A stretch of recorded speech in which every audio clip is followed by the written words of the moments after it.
this motor power car out of an old dump truck that broke with two pullback motors out of these cheap McDonald's toys, and take some hot glue, and I was gonna show you doing after.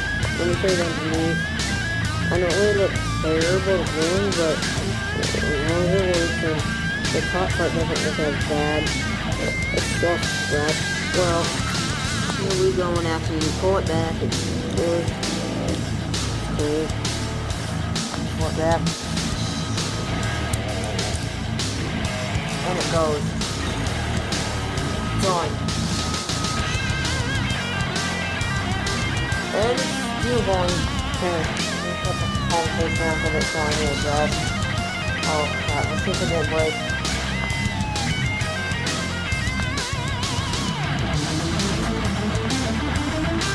And let's test it one last time.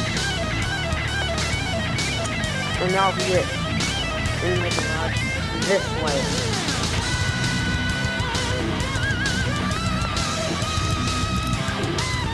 It's still working really strong. And thank you for watching. Peace out.